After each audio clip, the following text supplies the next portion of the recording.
back at the same time, so we graduated together, but we did not meet until the night before graduation. We both were at the baccalaureate service, sat next to each other at the head table and gave talks. So that's how we met. And so my first job after science school was right here on campus. I worked in the trade tech office and business affairs office and the president's office and almost every other office part-time since then. And Sweets first went out after graduation. He went out and worked in his field. And then in the summer that he was 27, they called him to come back and teach. Well, he had no experience teaching, ever. But what he did have was a really love of anything mechanical and the ability to share that knowledge. And he also had a knack for drawing young people to him. They just seemed to surround him wherever he was. So he had a couple of things going for him. But when he started in general mechanics first and then moved down to auto mechanics. When he started, he had no books, no manuals, no past tests, no lesson plans, not much of anything. So he found out about the job in the summer and he started in the fall, and so every evening, what we spent getting ready for the next day, basically, he would pull all the material he wanted to present together, and I would type it up in some kind of a form so we could have something. So we saved those for next year. And we never knew how long anything was going to take or what it was going to be like. So later on, when our kids were born, they spent a lot of Sunday afternoons with us at the shop on campus here, him getting ready for the next week. And they would write on the blackboard and play school and help. And so then later on, he moved down to, he was department chair of the diesel program, which he grew into being one of the biggest departments on campus. And he's very proud of that. And he also was instrumental in the layout and design and completion of the new diesel building. And that was a big part of his life. His connections with John Deere and Caterpillar were very instrumental in getting all that to happen because it costs a lot of money for all that big equipment. And so he had good connections.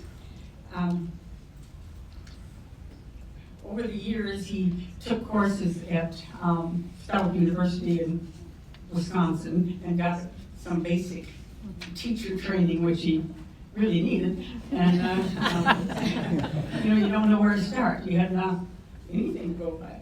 And then he also went to lots of seminars to keep up with changing technology over the years.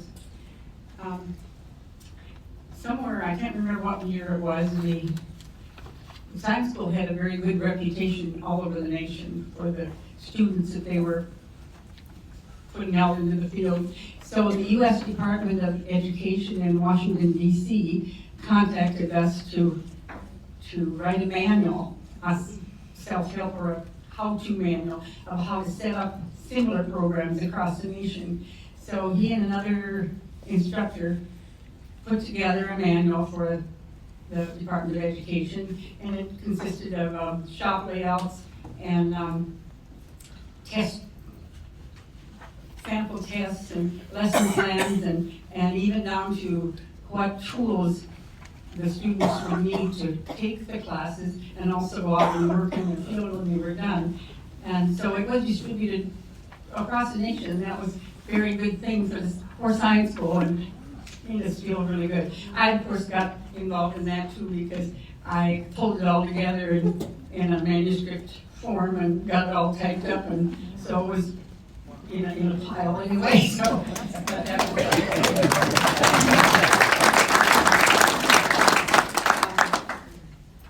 let's see, what else?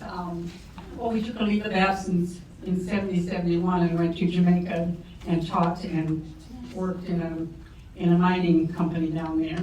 And then came back to science school again, and then a few years later we went again to Indonesia, where he worked offshore and taught and worked as well.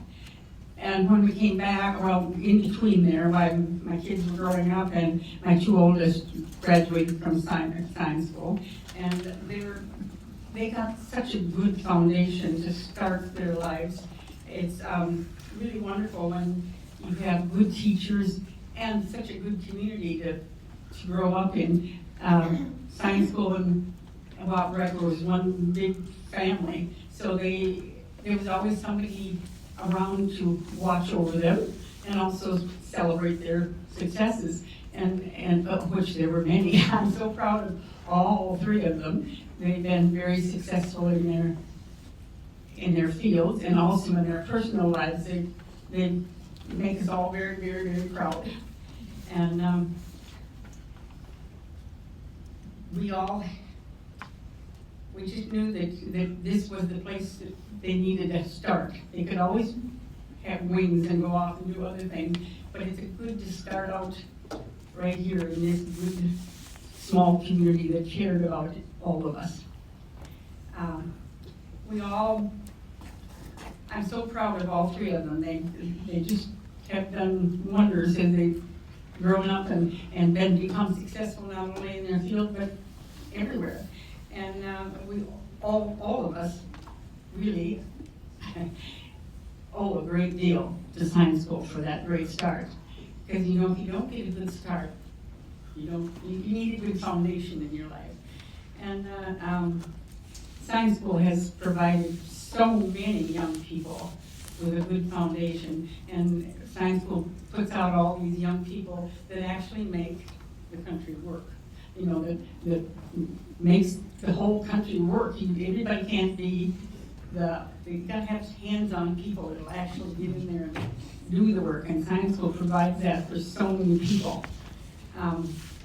Anyway, I'm very proud to be a science school alumni, and I know that Swede is looking down and is bursting with pride as well. So thank you.